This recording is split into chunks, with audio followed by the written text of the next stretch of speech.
Hoje nós vamos falar sobre a igreja. O que é a igreja para você? Como você entende a igreja? Como você define a igreja? Porque, igualmente, na questão de Deus, a maneira como você se relaciona com a igreja também vai definir a maneira como você se relaciona com os irmãos. Vai definir a maneira como você se relaciona com o mundo. Vai definir a maneira como você se relaciona com a sua realidade, com todas as coisas que te rodeiam. O que é a igreja para você? Muitas definições de igreja nós temos encontrado por aí. Muitas pessoas entendem a igreja de uma maneira que não é a maneira bíblica. Por exemplo, alguns olham para a igreja e encontram na igreja um lugar para a ascensão, para mudança de vida, para sucesso. Olham para a igreja e encontram na igreja um negócio. Quantas igrejas de negócios vocês têm visto por aí? Quantas pessoas entram na igreja procurando cargo para enriquecer? Eu já vi de muitas pessoas, por exemplo, tentou na faculdade o primeiro ano, não deu certo. Tentou na faculdade o segundo ano, não deu certo. O terceiro disse, vou fazer seminário. Vou ser pastor. O que ele está à procura? Sucesso. Tenta ali, não vê, olha para a igreja. Uma maneira fácil de encontrar os desejos do coração dele.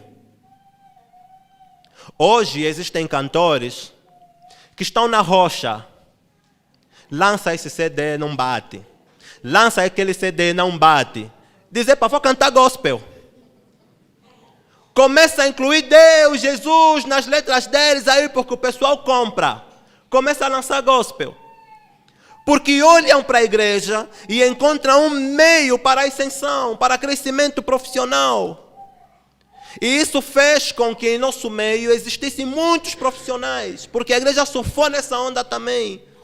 Agora começamos a ordenar pessoas pela capacidade que têm de fazer coisas e não pelo caráter.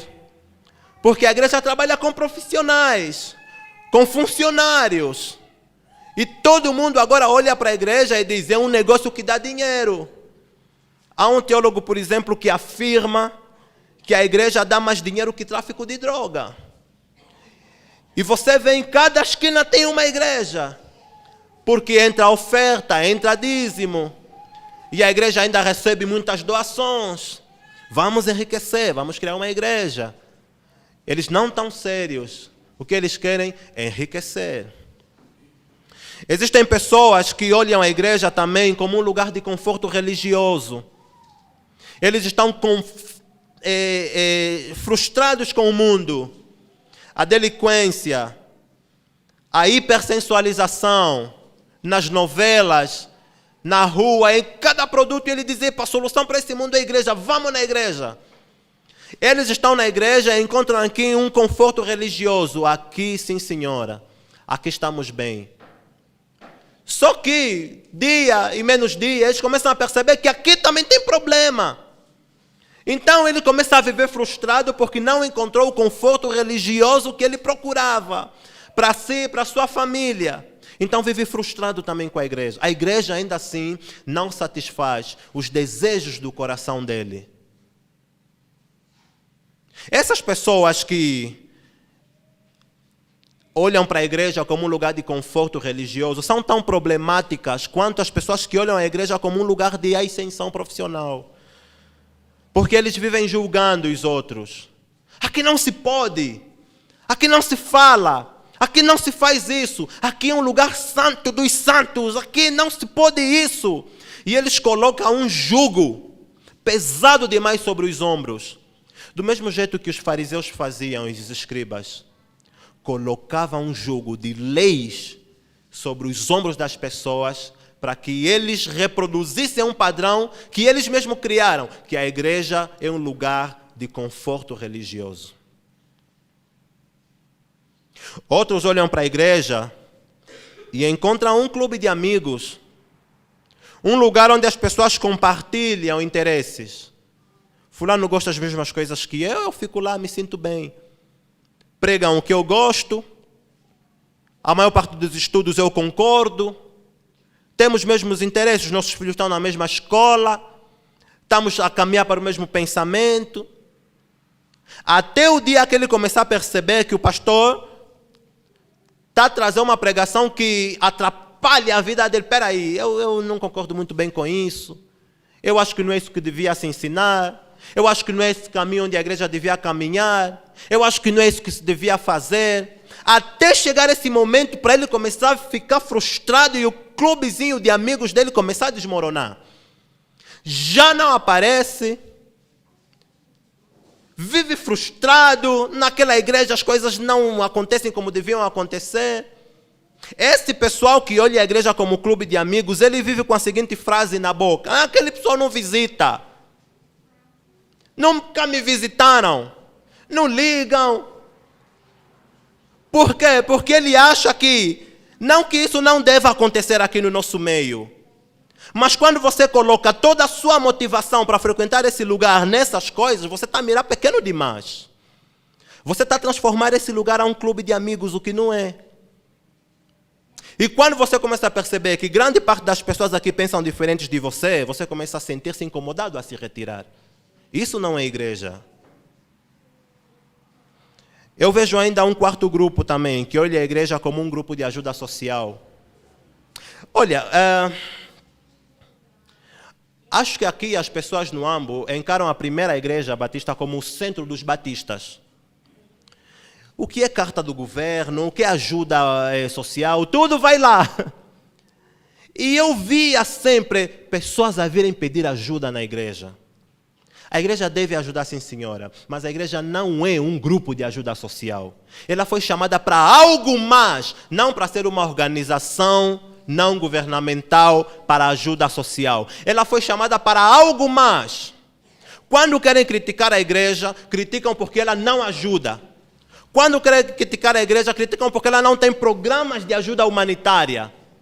A nossa missão, o nosso propósito é diferente. Algumas pessoas olham para a Bíblia, têm uma compreensão de missão alargada e dizem: nós temos que fazer alguma coisa para a realidade do mundo. Mas ela não se confina apenas em ser um grupo de ajuda social.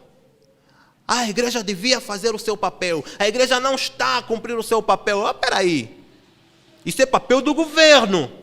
Olhem, vocês nunca ouviram esses discursos na televisão? A igreja que devia ajudar, não ajuda. Olhem a prostituição, olhem o vandalismo. Isso não é o papel da igreja. Daqui a pouco vão começar a exigir que a igreja asfalte as estradas. A igreja foi chamada para uma coisa muito específica, não para ser um grupo de ajuda social. Vejam o que a Bíblia diz do que é igreja. Colossenses 1, 24. Paulo está a dizer para a igreja de Colossenses: a igreja, ela não é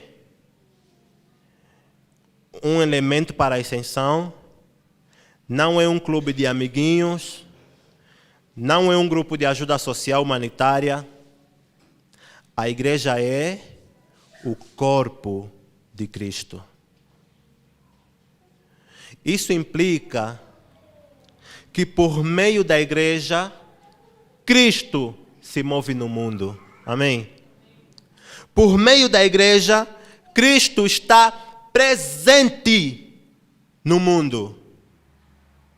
Por meio da comunidade do Losambo, por meio da IBR, Cristo está presente no bairro do Gulonda. Deus está aqui quando esse grupo decidiu se reunir aqui. A igreja é o corpo de Cristo. Na classe bíblica nós aprendemos uma definição linda do que é a igreja. A igreja é o conjunto de membros salvos e regenerados por Deus. Esse conjunto de membros representa o corpo de Cristo. É maravilhoso pensar nisso. Porque Cristo, ele não está fisicamente presente nessa terra, mas ele está aqui a partir da igreja. E alguns gostam de pensar que é representação do corpo de Cristo. Não é. é mais profundo que uma representação. A igreja é exatamente o próprio Cristo se movendo sobre a terra. Então, tudo aquilo que Cristo fez, tudo aquilo que Cristo planejou, tudo aquilo que Cristo pensou, deve ser o que a igreja faz, deve ser o que a igreja planeja e deve ser o que a igreja pensa. Porque a igreja é o corpo de Cristo.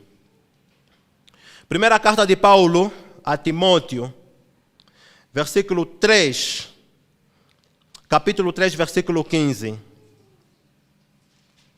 Outro irmão pode abrir. Primeira carta de Paulo a Timóteo, capítulo 3, versículo 15.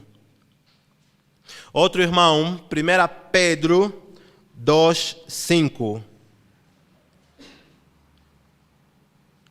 Timóteo, alguém encontrou? Pode ler? Mas se tardar, para que saibas como convém andar na casa de Deus, que é a igreja de Deus vivo, a coluna e firmeza da verdade. Amém. Olha, tem duas definições do que é a igreja ali no texto que a Camila leu. Primeiro, casa de Deus. Segundo, coluna e firmeza da verdade. A igreja é casa de Deus. Aquela casa onde todos os povos encontram morada, encontram auxílio. Aquela casa onde todos os povos convergem para a salvação. Havia uma canção que eu gosto muito. Nós somos a casa de Deus. Quando entra aqui alguém, ele está a entrar para a casa de Deus. E casa de Deus parede? Não. Casa de Deus família.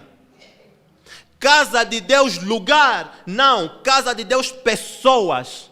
Pessoas que acolhem. Sabem por quê? Porque quando vem alguém, ele é integrado num grupo. Esse grupo é a casa. É a casa do Senhor. Então, quando nós estamos a rejeitar, a excluir, a colocar à margem, nós estamos a rejeitar, a excluir, a colocar à margem da casa de Deus. Pedro, 1 Pedro 2,5. Vós também, como pedras vivas, sois edificados casa espiritual e sacerdócio santo, para obedecerdes sacrifícios espirituais agradáveis a Deus por Jesus Cristo. Amém. Pedro também fala que a igreja é casa espiritual, mas ele acrescenta sacerdócio santo. Casa espiritual e sacerdócio santo. Quando nós olhamos para o que a Bíblia tem a dizer sobre o que é igreja, nós começamos a ver que estamos a mirar pequeno demais ao definir igreja como um grupo que pensa junto, ao definir igreja como um grupo de ascensão profissional, ao definir igreja como um clube de amigos. Somos casa de Deus, é algo mais profundo. Somos o corpo de Cristo presente nessa terra, é algo mais profundo. E ela tem algumas funções muito específicas, que é o que eu quero explicar aqui para os irmãos. Já que nós somos corpo de Cristo, já que nós somos casa espiritual, já que nós somos sacerdotes reais, por que nós existimos como igreja? Por que nós fazemos questão de nos reunirmos aqui todos os domingos como uma igreja? Para que uma igreja existe? Primeiro, uma igreja existe para interrogar os valores do mundo. A igreja existe para interrogar os valores do mundo. No primeiro livro de Pedro, capítulo 2, versículo 9, Pedro diz: vós sois geração eleita. Vós sois mais o quê? Sacerdócio real. Vós sois mais o quê? Povo santo. Para o quê? Ele agora dá o motivo. Por que vocês foram eleitos? Por que vocês foram adquiridos? Por que vocês foram santificados? Para o quê? Para anunciar as virtudes daquele que vos chamou. A igreja existe para anunciar as virtudes daquele que o chamou. E enquanto anuncia as virtudes daquele que o chamou, está a interrogar os valores do mundo. Nós só temos duas posições como igreja. Ou nos acomodamos e assumimos os valores da cultura, da sociedade, e nos contentarmos em sermos um grupo que se reúne para cantar, para realizar sonhos, seus próprios sonhos, para partilhar interesses, ou nos posicionamos como aquela que interroga os valores do mundo e assim causar inimizade com o próprio mundo. Porque quando a igreja se levanta e diz, não é assim que se deve fazer, ela se torna inimiga do mundo. Jesus, olhando para os discípulos, e disse, as pessoas vão vos odiar, porque vocês têm um estilo de vida, uma maneira de viver que desencaixa com o estilo e maneira de viver que o mundo apresenta. Hoje nós não temos igrejas inimigas do mundo. Hoje temos igrejas cada vez mais amigas. Espera o tempo de eleições para você ver o que acontece. Os púlpitos são oferecidos aos políticos. Nas reuniões que acontecem entre os dirigentes de uma província, de uma nação e a igreja, não há voz profética para indicar um caminho, para denunciar um pecado, uma prática pecaminosa na cidade. Não há. O que há? Negociação. Como diz o Cristiano naquele dia, precisamos de chapa, precisamos de blocos, precisamos disso para cumprir os nossos propósitos. A igreja perdeu a autoridade para questionar os valores do mundo. Os profetas não estão a chorar mais, os joelhos não estão dobrados, os corações não estão rasgados. Nós não estamos a chorar pelas pessoas que dia após dia estão fazendo fila nas portas do inferno. A igreja não está a chorar por isso. Pelo contrário, nos posicionamos ao lado do governo, nos posicionamos ao lado dos dirigentes e perdemos a essência do que devia ser realmente uma igreja. Existem ídolos em nossa sociedade. Existem altares de ídolos que precisam ser quebrados.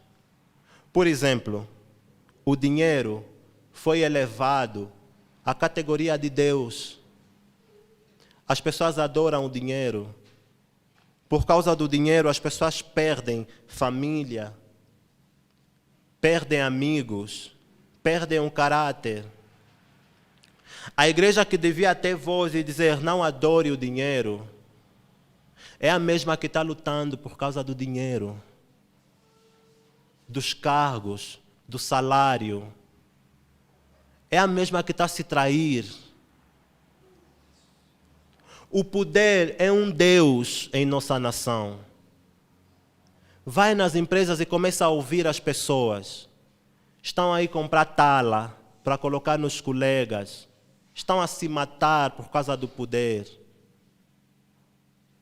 A igreja que devia ter uma voz profética dizendo não é essa a maneira de viver, está a fazer o mesmo. Está a lutar entre eles por causa do poder e da influência.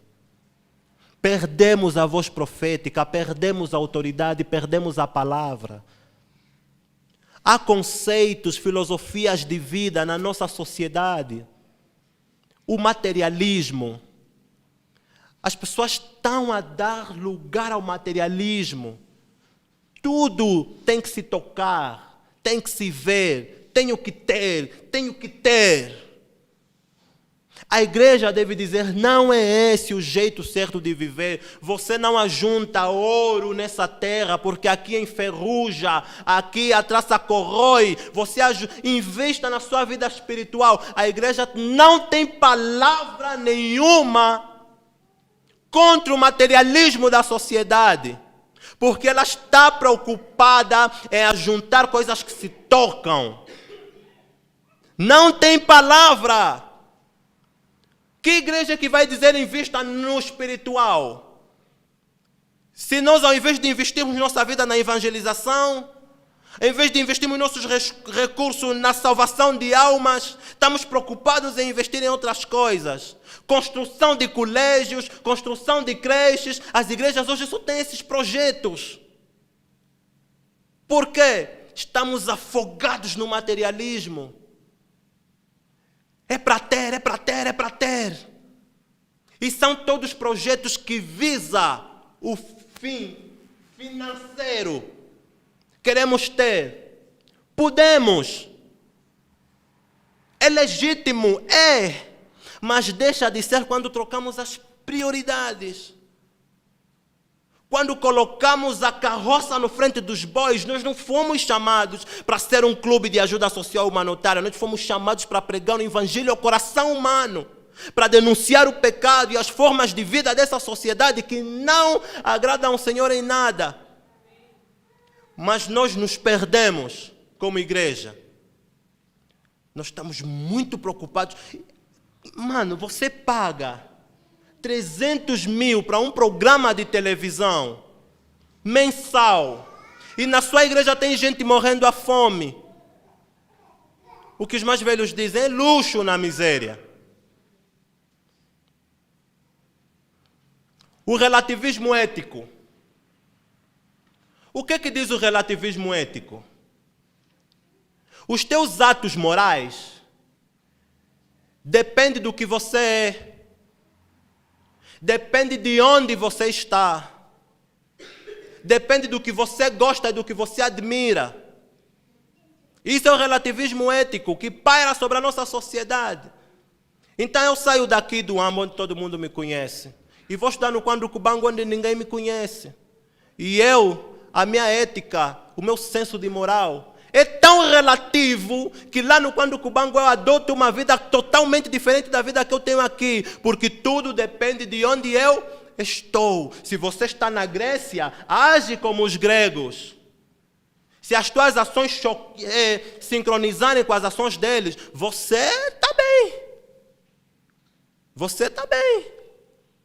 Se tem um casal de homossexuais se beijando na tua frente, deixa eles se beijarem, porque tudo depende do que eles são, do que eles fazem.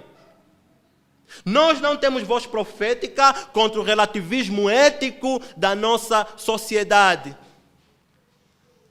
Temos relatos de pessoas públicas que vivem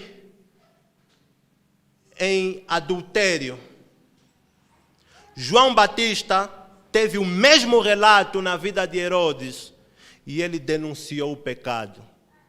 Hoje a nossa igreja se cala.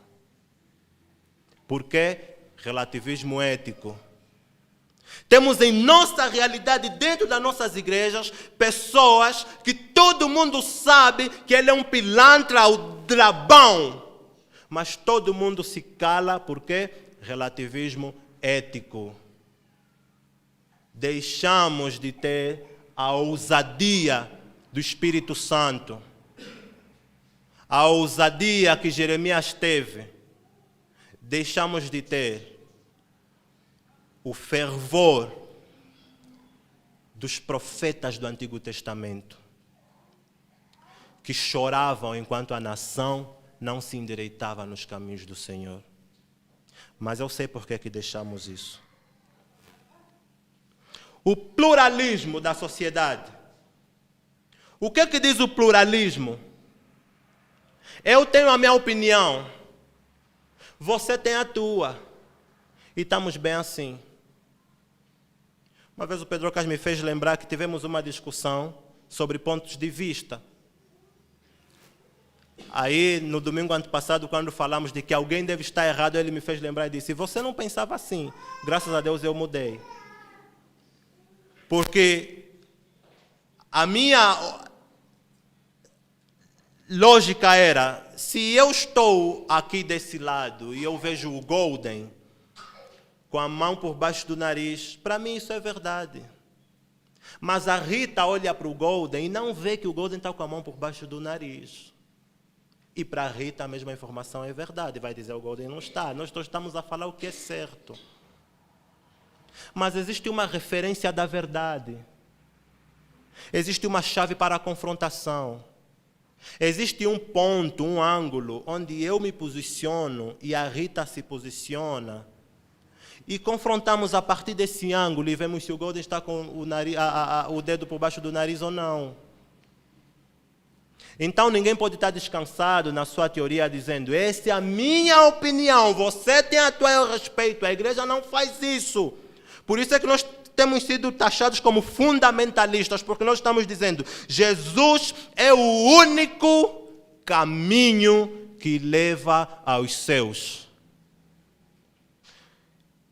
Só que isso também está a ser, será que é o único mesmo? Sei não, né? O que nós temos a dizer contra o narcisismo? Vocês conhecem a lenda de Narciso? Um jovem chamado Narciso, que um dia passeando pelo lago, olha e vê sua imagem refletida na água e diz: oh, que lindo!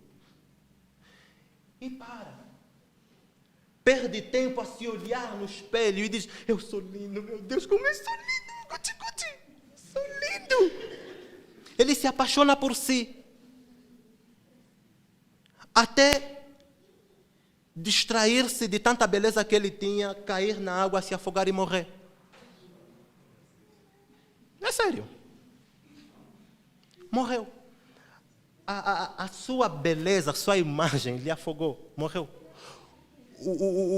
O narcisismo hoje está dizendo assim para o mundo: ame-se, ame-se. Você em primeiro lugar, ame-se. O Evangelho diz: o outro em primeiro lugar. Nem tudo gira ao redor de você. A igreja está dizendo: não nós, não nós. Primeiro ao Senhor e depois para o outro. Porque se você baseia a sua vida pelo narcisismo, você não entende a mensagem de Jesus dizendo: se o seu inimigo lhe der uma bofa desse lado, você lhe dá o outro lado. Isso para você é escândalo. Tu dizes: o quê? Eu? Esquenta uma boca das costas. Porque ninguém pisa no meu calo. A mensagem de Jesus começa a ser um escândalo para você.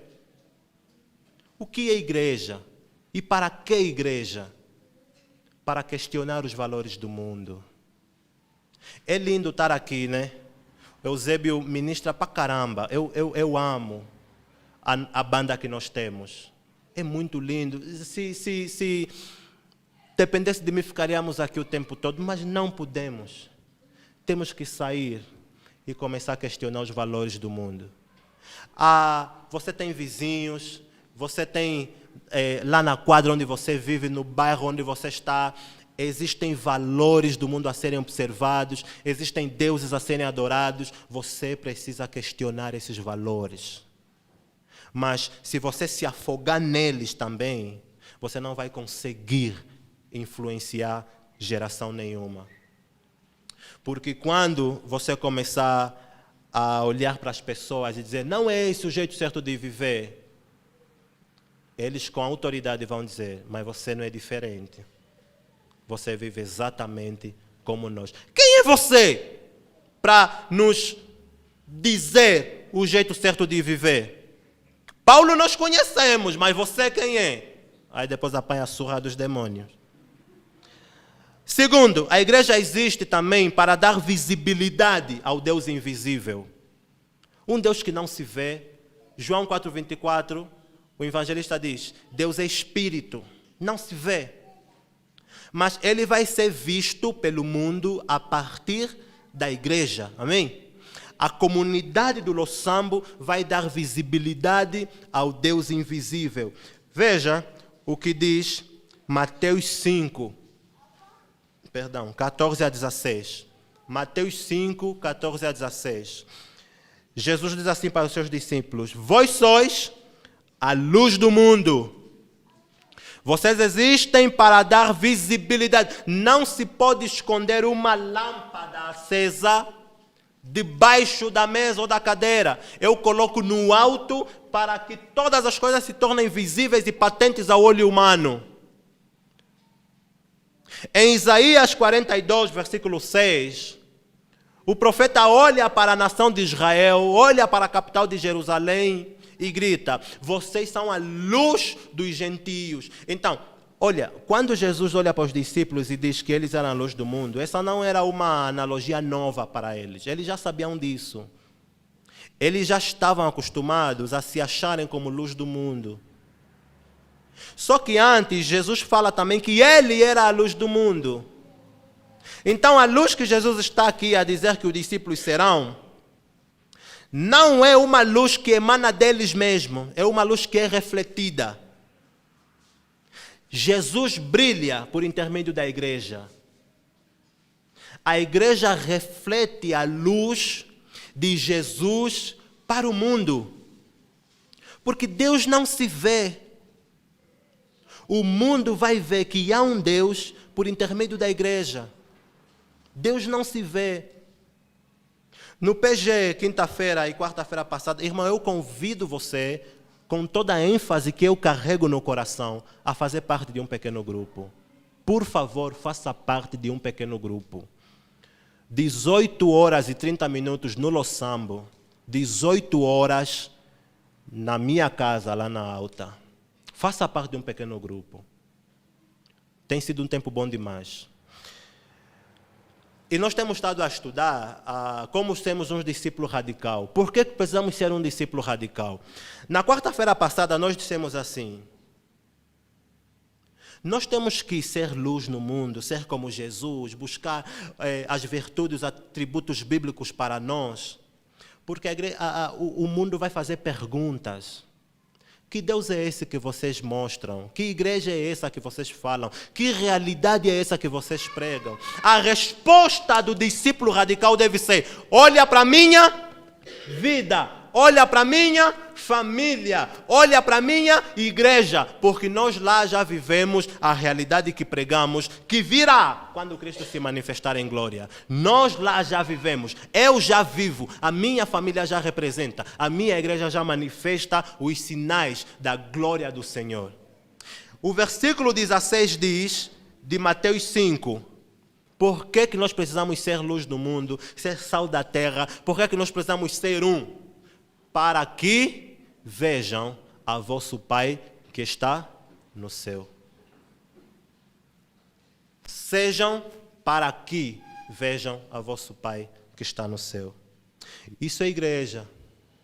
E quando nós começamos a fazer diferente disso, quando nós começamos a fazer distante disso, nós estamos a fazer pouco demais.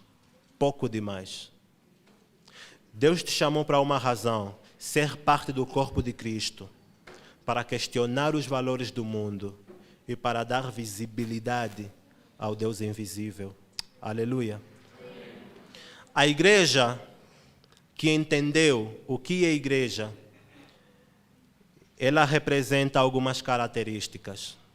Eu preparei 7, quero ler rapidamente com vocês. Primeiro, ela entende que Jesus e a sua história é chave hermenêutica para a compreensão da Bíblia e de toda a realidade. Ela se pergunta: o que faria Jesus se estivesse em nosso lugar? Em todas as decisões que a igreja for tomar, ela se pergunta: o que faria Jesus se estivesse no nosso lugar? Vai votar? Tem propostas? O que faria Jesus? Antes de levantar a mão, como Jesus agiria, pensaria, em que situação ele votaria, o que Jesus faria se estivesse no meu lugar? O que Jesus? O que Jesus? O que Jesus?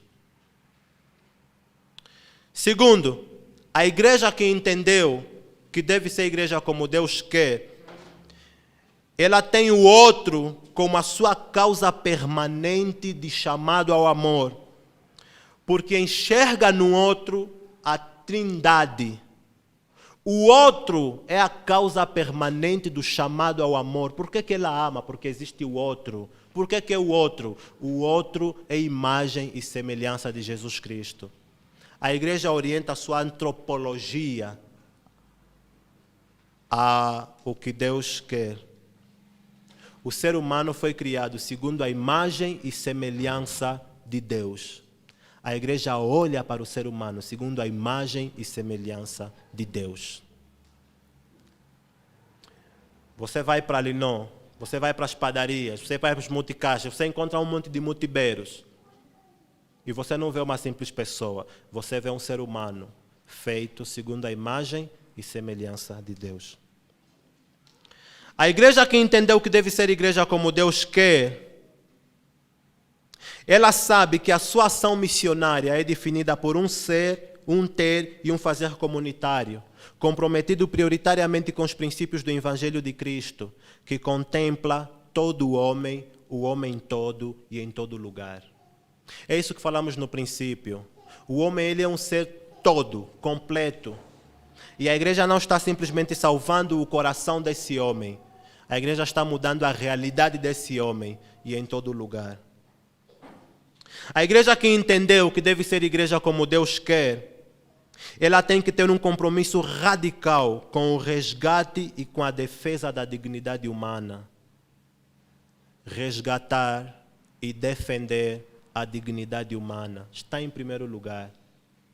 Existe alguém entre nós sofrendo, dentro da sua família, sendo colocada no nível mais baixo da existência. Chega aqui sem autoestima, sem amor próprio, e a igreja não defende a dignidade humana dessa pessoa, não é igreja como Deus quer que ela seja. O ser humano é um ser humano feito segundo a imagem de Deus. A igreja comprometida com Jesus Cristo está radicalmente comprometida em resgatar a defesa e a defesa da dignidade humana. Quinto, a igreja tem um compromisso operoso com a construção de comunidades sustentáveis, econômicas, sociais e ambientalmente sustentáveis. Ela está preocupada em não ferir o ambiente. Olha, isso é tão básico, mas tão profundo, que um dia nós podemos nos levantar e dizer, vamos tirar o capim aqui ao redor da nossa igreja. Isso é a vontade de Deus. Alguém pode dizer, isso não é missão, vamos evangelizar. Não, espera aí, pensa bem. A igreja comprometida com o coração de Deus, ela tem um compromisso com o meio ambiente. Isso tem base bíblica, irmão. Romanos 8, Paulo diz assim, toda a criação geme, como uma mulher com dores de parto, ansiando pela manifestação dos filhos de Deus.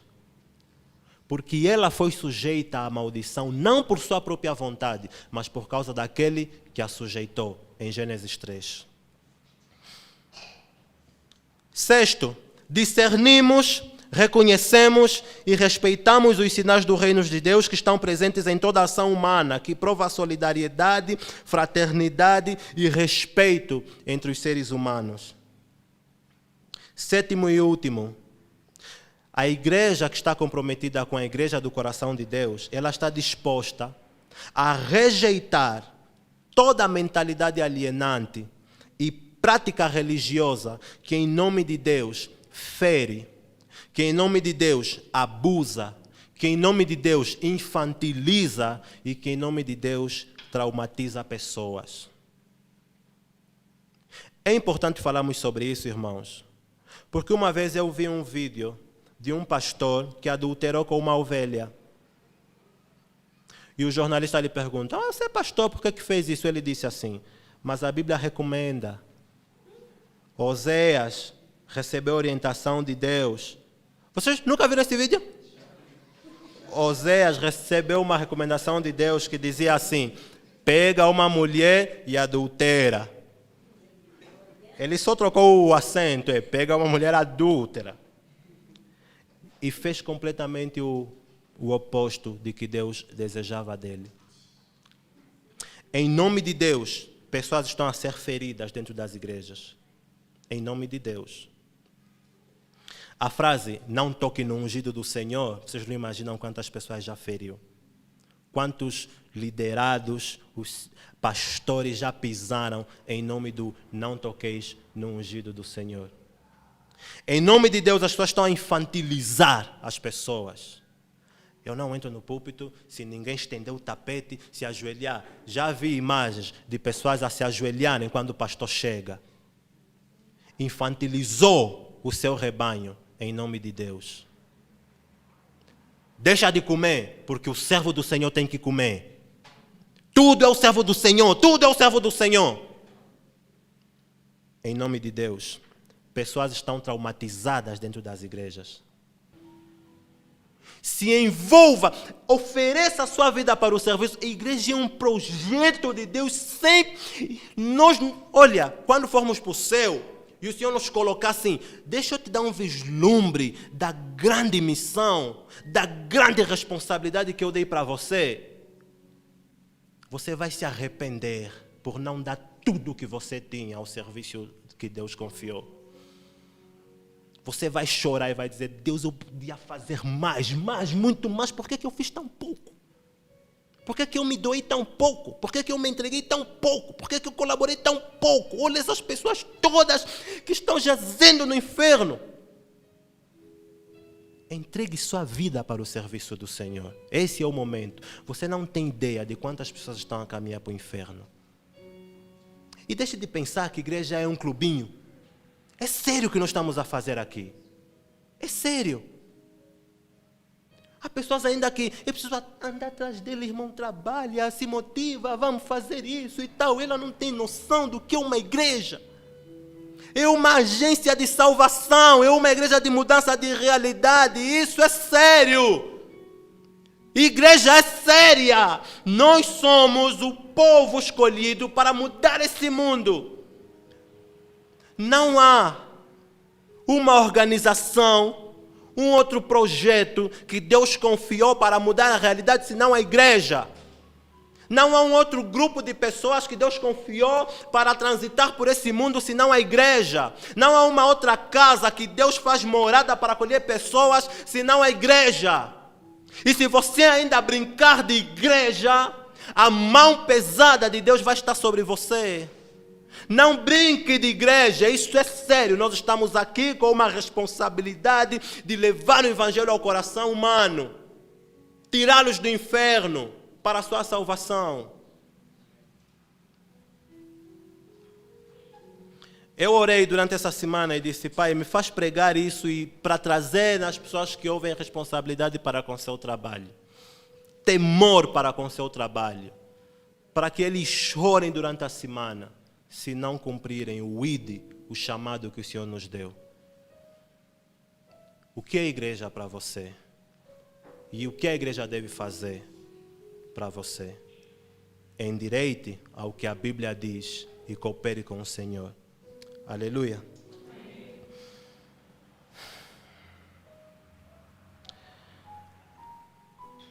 Segunda Coríntios 5:20, para terminar. Eu quero que... podes projetar esse texto, 2 Coríntios 5:20, vamos todos ler aqui na tela. E a partir desse texto fazer um compromisso com o Senhor.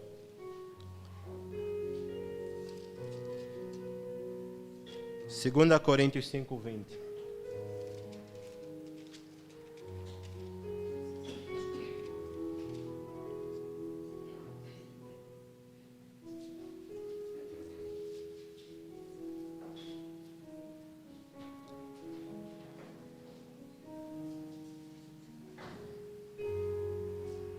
Podemos colocar em pé? Vamos ler todos juntos com entusiasmo esse texto, como igreja, e reconhecer qual é a nossa missão, a nossa vocação. De sorte que somos embaixadores por Cristo, como se Deus por nós vos exortasse. Rogamo-vos, pois, que Cristo que vos reconcilieis com Deus. Amém? De sorte que somos embaixadores de Deus. O que faz um embaixador? Ele vai para uma terra distante anunciar os valores, a cultura, as virtudes do reino de onde ele veio. Paulo está a dizer, a igreja está aqui no mundo como embaixador de Deus. E o interessante é que Paulo diz assim, rogamo-vos, nós imploramos, reconciliai-vos com Deus. Reconciliai-vos com Deus. A igreja está a dizer para o mundo, por favor, reconciliem-se com Deus. Essa realidade que vocês conhecem não em tudo, isso vai mudar. Reconciliem-se com Deus. Nós rogamos a vocês, reconciliem-se com Deus. Essa é a nossa mensagem, esse é o nosso chamado, é para isso que nós existimos. Reconciliai-vos com Deus. Mas não há como você gritar isso para o mundo se você mesmo não estiver reconciliado com Deus. Se você mesmo não estiver morando no coração de Deus. E se a sua casa não estiver arrumada para que Deus te use. Então eu quero orar por aqueles que estão a tomar uma decisão dizendo assim, eu quero receber para a minha vida essa responsabilidade de ser embaixador de Deus. Mas antes, Senhor, limpe a minha casa. Jesus, derrama teu sangue sobre o meu coração e limpa a minha casa. Estou a desistir da observação que eu faço dos valores do mundo. Eu também sou materialista, também sou relativista ético, também sou narcisista, também estou adorando o dinheiro, estou adorando o poder. Mas agora, Espírito Santo, lava o meu coração, me faça desistir de todas essas coisas, porque agora é sério. Quero investir na sua igreja, agora é sério. Quero orar por você, irmão. Você que está tomando uma decisão aí nessa manhã. Me dê um sinal, levante sua mão. E eu quero orar. Aleluia. Deus te abençoe. Pode baixar. Deus te abençoe, eu já vi. Lá ao fundo, também te vi. Pai, em nome de Jesus, nós te agradecemos porque o Senhor é bom e a sua misericórdia é eterna. O Senhor não nos chamou para uma brincadeira, não. O Senhor nos chamou como ministros do Evangelho. Pessoas com uma mensagem de libertação. Com uma mensagem que muda a realidade. O Senhor não nos chamou para estar aqui a brincar de piquenique, a brincar de casa. O Senhor também não nos chamou para estarmos aqui todos os dias a nos motivarmos a sermos sérios no seu trabalho. O Senhor nos chamou para uma coisa grandiosa. Uma coisa séria. Nós queremos, Pai, em nome de Jesus, oferecer a nossa vida para essa coisa séria, essa coisa grande. Mas antes pedimos que o Senhor trabalhe em nosso próprio coração. Pedimos que o Senhor trabalhe em nossa consciência. Pedimos que o Senhor trabalhe em nosso ser, em nosso íntimo.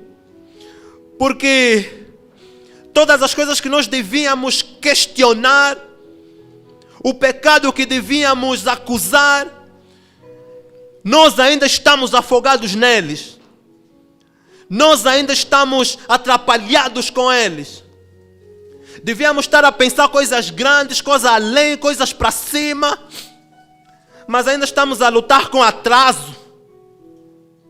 Ainda estamos a lutar com poder, com dinheiro. Devíamos estar a pensar como fechar a porta do inferno para que as pessoas não se percam. Mas ainda estamos a lutar com coisas tão pequenas do nosso meio que às vezes não faz sentido nenhum. Oh Pai, tenha misericórdia de nós. Tenha misericórdia de nós. O tempo está próximo da manifestação intensa de Jesus. Existem pessoas que estão a morrer e vão ir para o inferno. E nós estamos trancados dentro dessa sala com coisas às vezes que podiam ser feitas em segundo plano. Oh Deus, em nome de Jesus, limpa os nossos corações. E de uma maneira especial eu oro por essas pessoas que levantaram as suas mãos para cima, estão dizendo, Deus, eu quero, mas me liberta. Eu quero, mas trabalha em mim. Eu quero, mas me perdoa. Oh Pai, ouça a oração que está sendo feita nesse lugar. E comece a transformar realidades, comece a transformar corações. Que o sangue de Jesus Cristo seja derramado sobre esse lugar e limpa pecados. Tira toda a sujeira. Lava famílias, lava indivíduos, lava casas em nome de Jesus. Para que possamos adorar o Senhor como só o Senhor pode ser adorado. Em nome de Jesus nós oramos e agradecemos. Amém. Que Deus nos abençoe, meus irmãos.